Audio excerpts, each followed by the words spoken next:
es bastante lo que tengo que leer. Espero que no me trabe. Sí. Si pueden subir los niños al kit.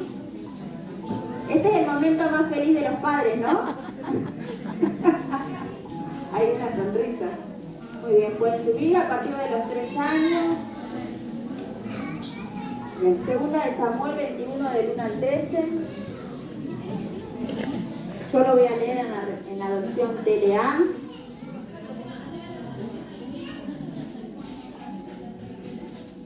Arranco, ¿sí? Lo leo en el nombre del Padre, del Hijo y del Espíritu Santo. Amén. Dice así: durante el reinado de David pasaron 3 años en que no hubo suficiente comida.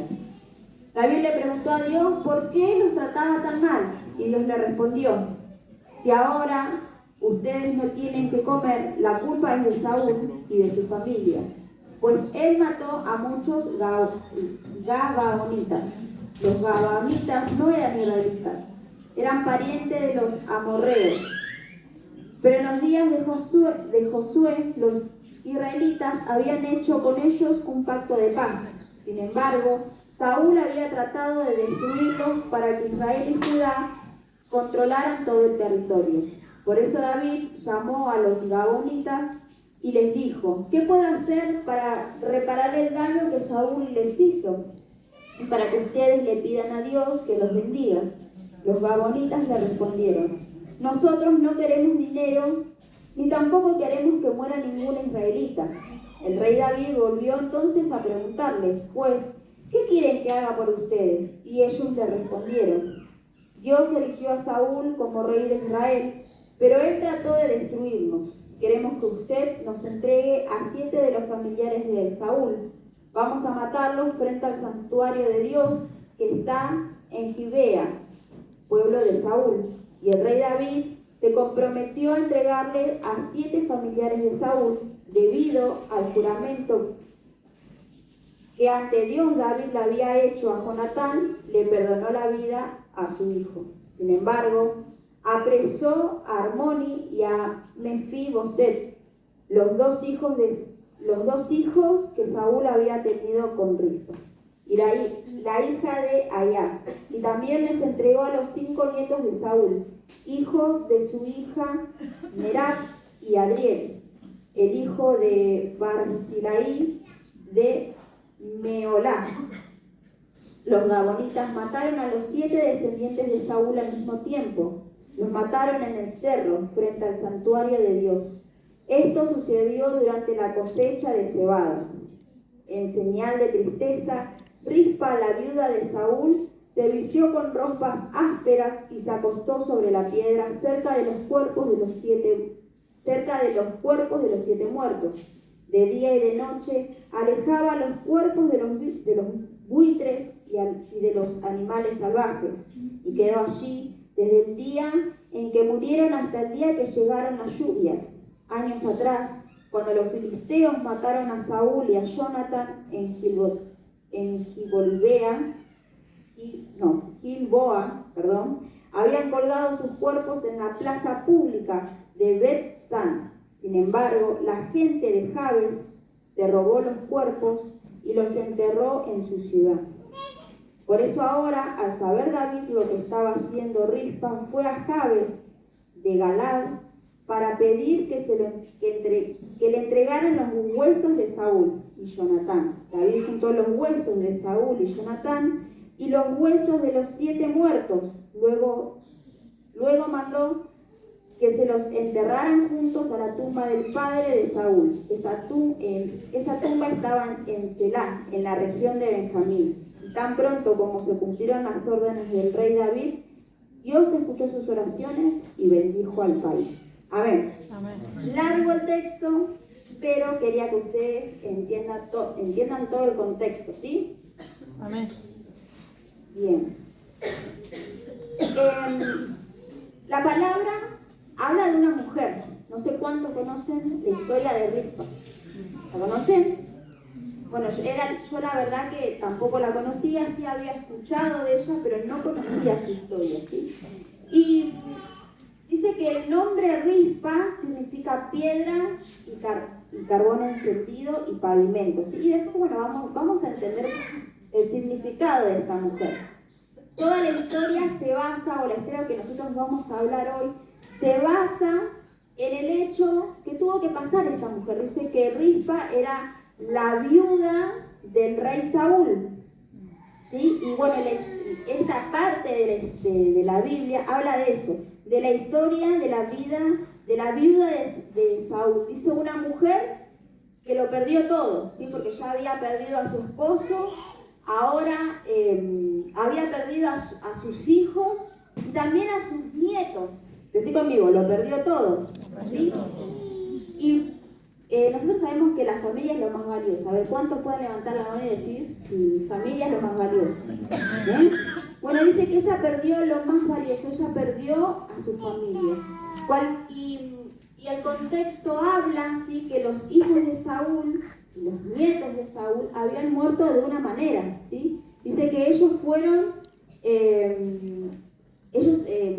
colgados, ¿sí? Ellos los mataron, los colgaron, y lo que hicieron fue dejarlos ahí, hasta que los animales salvajes los terminaran de comer, ¿sí? ¿Se entiende?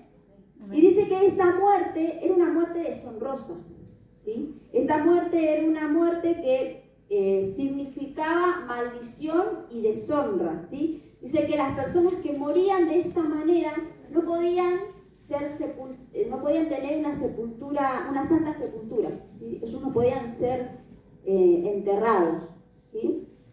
Con la bendición, sino que ellos morían de esa manera y quedaban ahí. Para ponerlos un poquito en contexto, como decía, esta era una muerte que traía deshonra, ¿sí?, y maldición a la familia. Imagínense ustedes esta mujer, ¿no? Obviamente ella como madre no quería que sus hijos tengan esa muerte deshonrosa y que esa maldición tampoco llegara a su familia. Y justamente vamos a hablar de la actitud que toma Rispa en esta situación. Y Dios me habló en 3 puntos. El primer punto es lo lógico. Obviamente que cuando alguien fallece, alguien muere, nosotros nos vestimos de luto, ¿o no? Hay tristeza, hay dolor, hay días de que uno no se quiere levantar, hay días que uno no quiere, no se siente bien, que llora, y justamente dice que Rispa se vistió de ropas ásperas, ropas de silicio, ¿sí? Dice que esta ropa representaba, era símbolo de lo que sentía interiormente. Ella por dentro sentía el luto, llevaba tristeza, llevaba dolor, llevaba la muerte de sus hijos, ¿sí? Dice, esta ropa era usada en ocasiones solamente de duelo. Esta ropa solamente se ponía en ocasiones de duelo, ¿sí?, de arrepentimiento y de humillación ante Dios. Y lo lógico, ¿sí?, era que Rispa, que ella esté hundida en esa tristeza. Lo lógico era que, y sí, se murió los hijos, tiene que ponerse la ropa de silicio, ¿no? Y sí, se murió los hijos, tiene que estar triste, es lógico que esté triste, es lógico que llore, es lógico que tenga desesperanza, es lógico que se sienta de esa manera, ¿sí? Todos esperaban que Rispa, ¿sí?, o lo lógico en realidad era que Rispa pasara por esa situación. Que no haga nada, que no pelee, que se mantenga en ese luto. Y mi pregunta es, porque nosotros pasamos muchas situaciones, ¿o no? Sí. Pasamos situaciones difíciles. No porque conozcamos a Jesús, tenemos una vida sin luto, sin tristeza, sin pasarla mal, sin tener malos días. Todos pasamos malos momentos. Y lo lógico es que nosotros en esos días, en esas temporadas, en esos momentos tristes, nos hundamos. Bueno, eso es lo lógico. Cuando pasamos una situación difícil, lo lógico es, bueno, es normal, tiene que, ¿no? Por ejemplo, como yo decía en el luto, es normal, que se sienta mal, es normal que llore, es normal que tenga depresión, es normal. Y muchas veces nosotros mismos no nos damos cuenta que en las situaciones difíciles permitimos hundirnos, ¿sí? Permitimos que esa lógica tome dominio y control de nuestro corazón, ¿sí?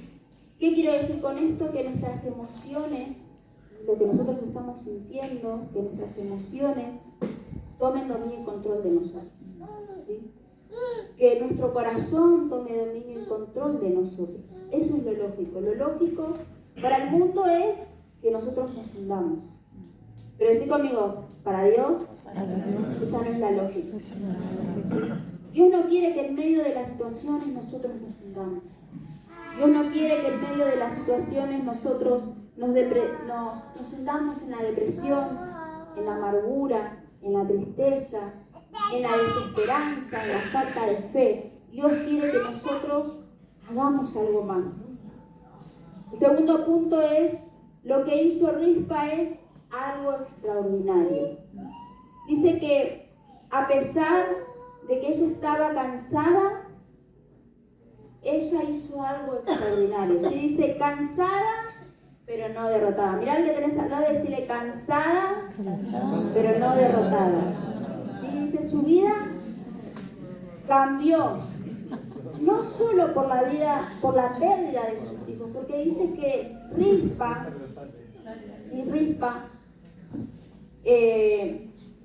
ella fue donde estaban los cuerpos, y dice que dejó toda su vida. Ella abandonó su casa, ella abandonó su vida cotidiana, y durante 6 meses dice que ella hizo algo extraordinario. De día, de noche, con calor, con frío, con cansancio, con el cansancio de no poder dormir, sin alimentarse bien, con cansancio físico. Dice que lo que ella hacía era algo extraordinario. Si ustedes prestaron atención al texto, dice que lo que ella hizo fue primeramente ir al lugar en donde estaban los cuerpos, recostarse. Y ella no permitió que las aves, ¿sí?, ni las aves, ni los animales salvajes comieran, ¿sí?, el cuerpo de sus hijos. Día y noche la palabra de Dios dice que ella espantaba a las aves y a los animales para que no pudieran devorar, ¿sí?, al cuerpo ya muerto de sus hijos. Pero la palabra de Dios nos enseña de que no había resultados. Ella estaba intentando hacer algo. Ella quería que sus hijos tuvieran una santa sepultura. Ella quería que sus hijos no terminaran en deshonra. Y lo primero que hizo fue como en el primer punto, hizo algo lógico, ¿sí? Venció lo lógico. Ella se levantó. Lo segundo, ella no permitió sentirse derrotada.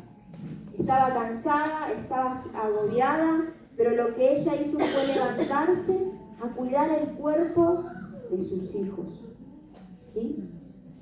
Imagínense ustedes toda la noche ahí espantando a los animales.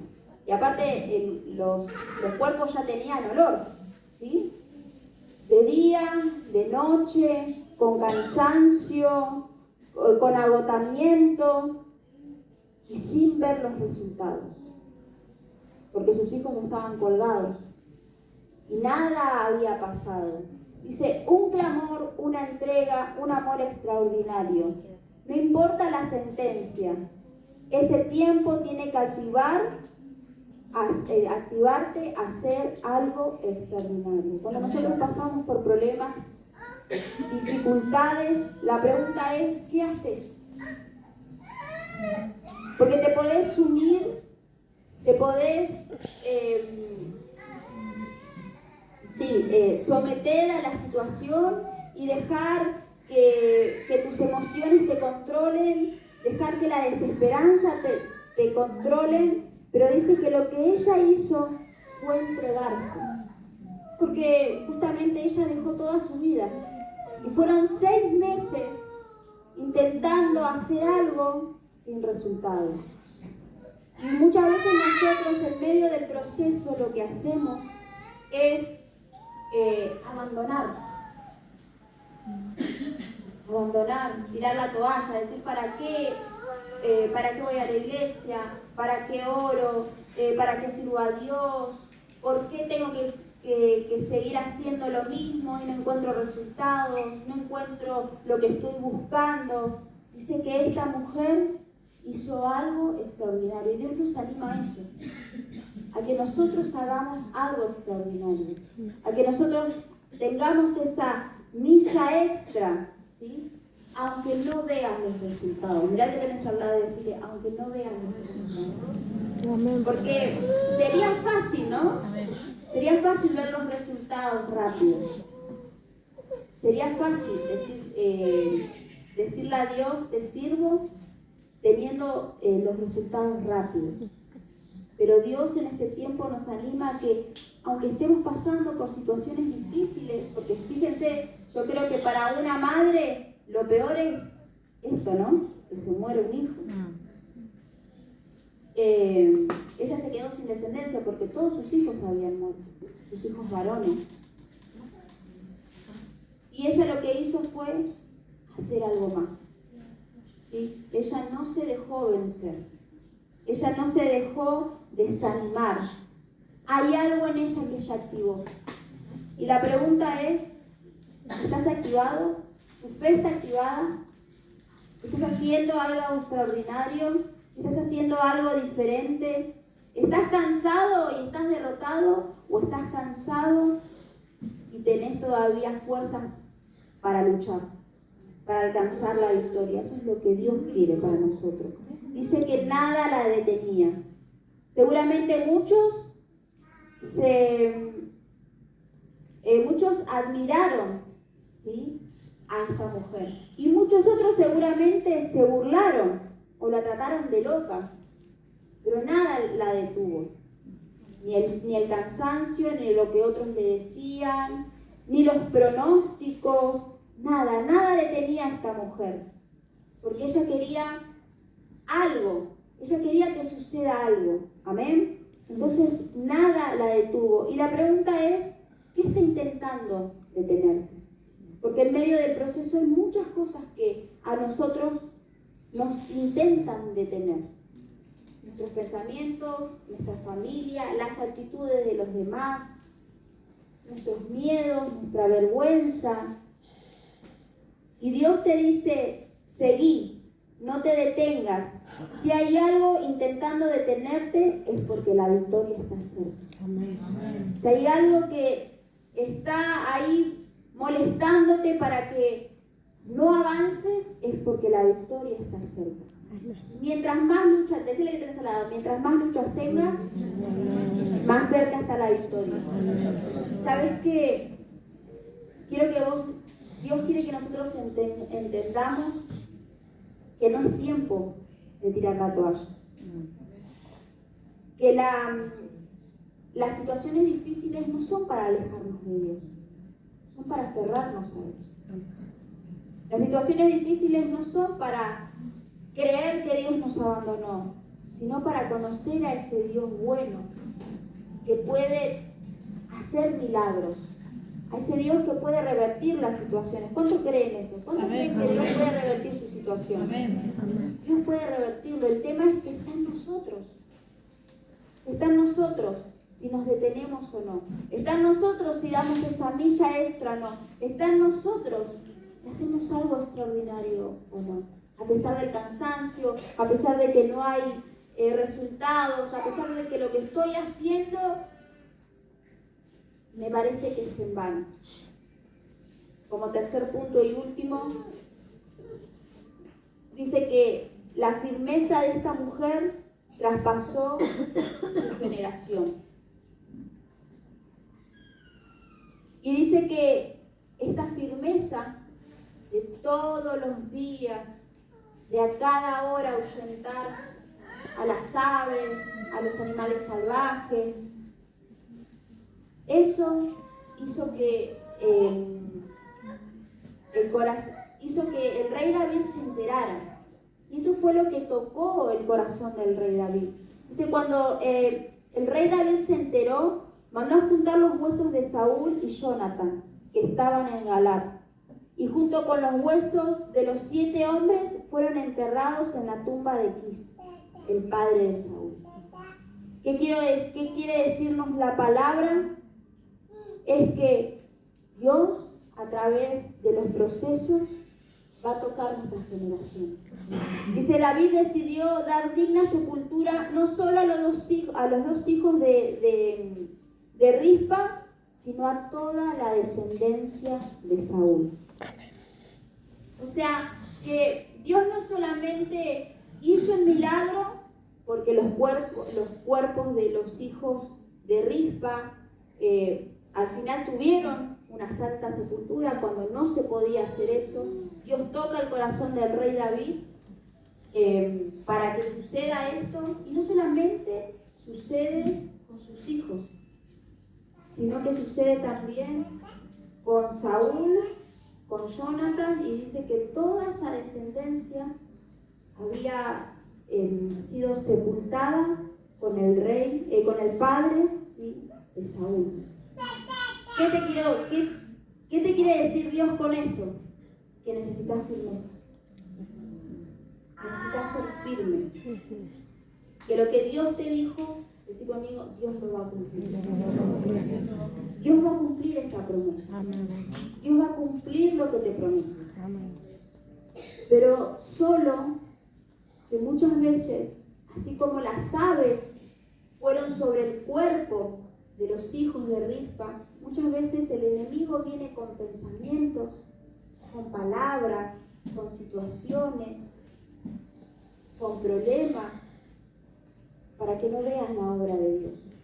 Él viene a picotear la promesa que Dios tiene sobre tus hijos, sobre tu casa, sobre tu vida, sobre tus sueños. El tema es que muchas veces nosotros solamente nos quedamos sentados, no hacemos nada, no buscamos a Dios.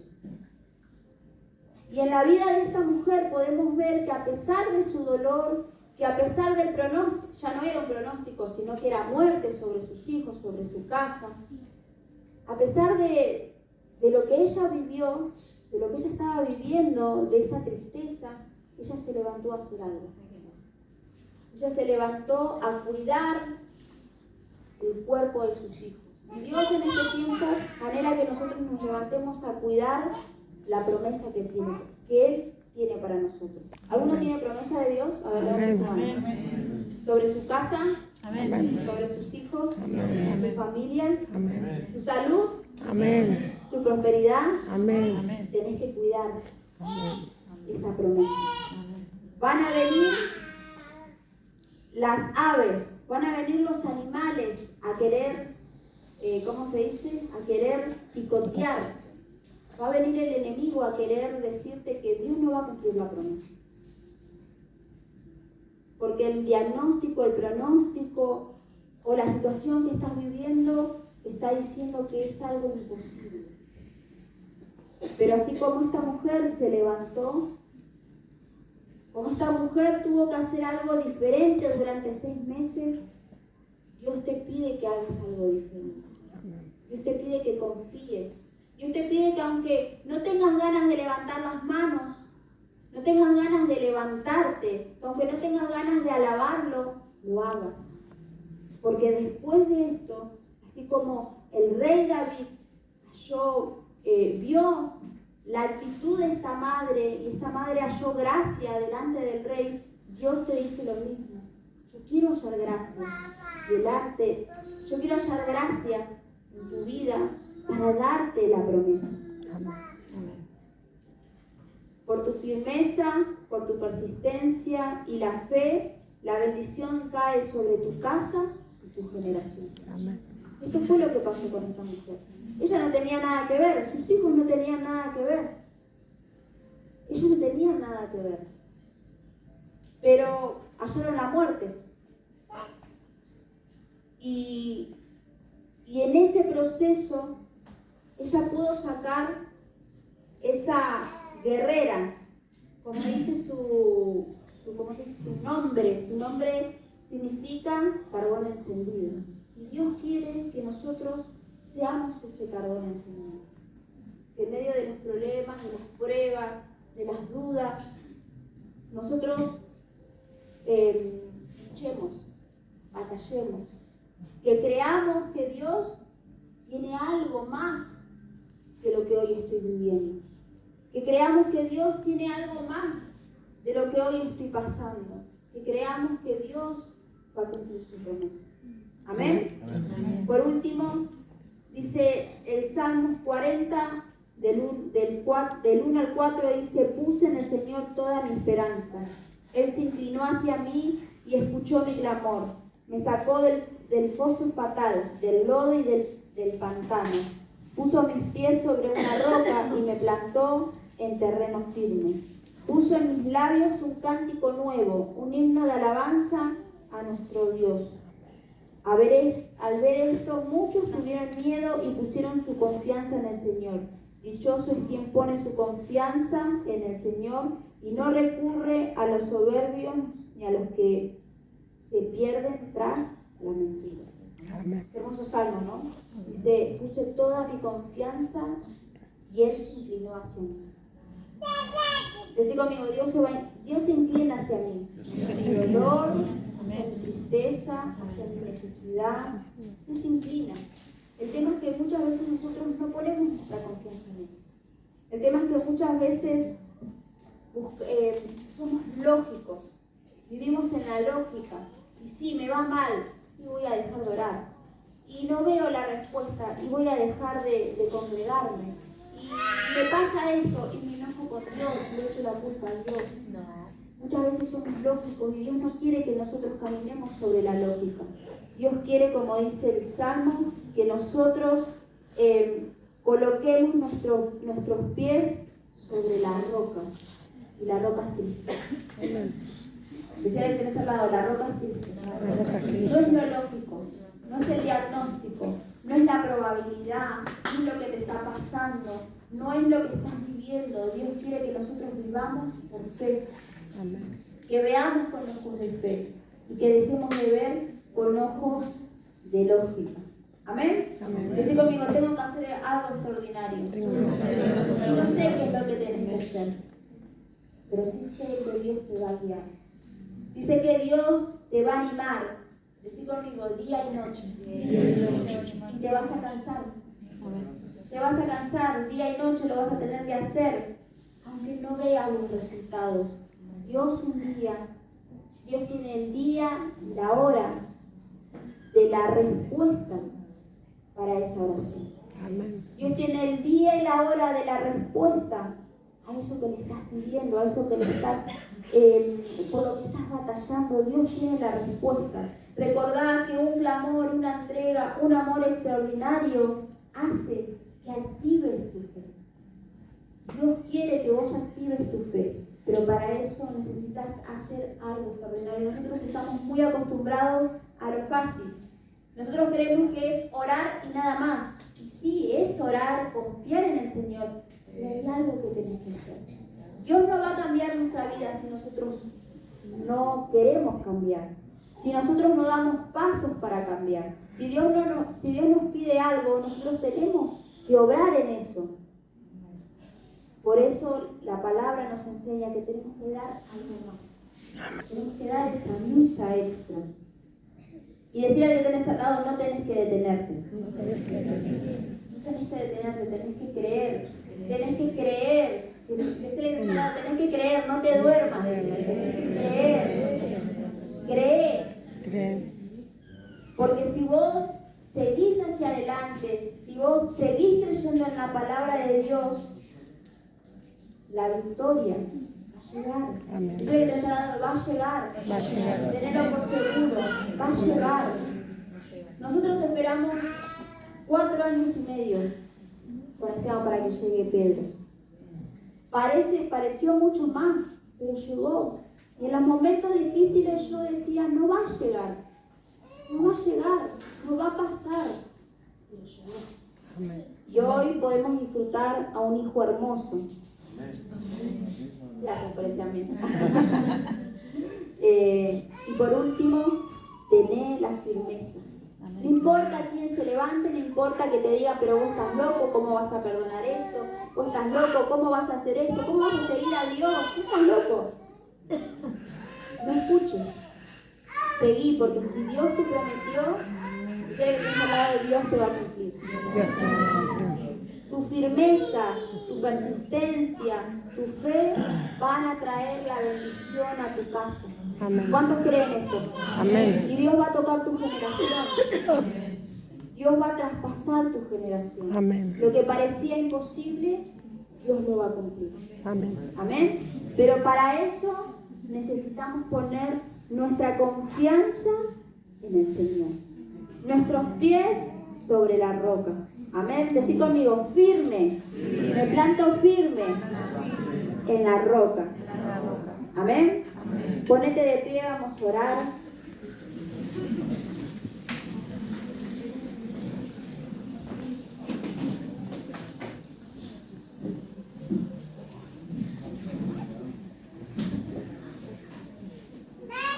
Yo quiero que vos pongas una mano en tu corazón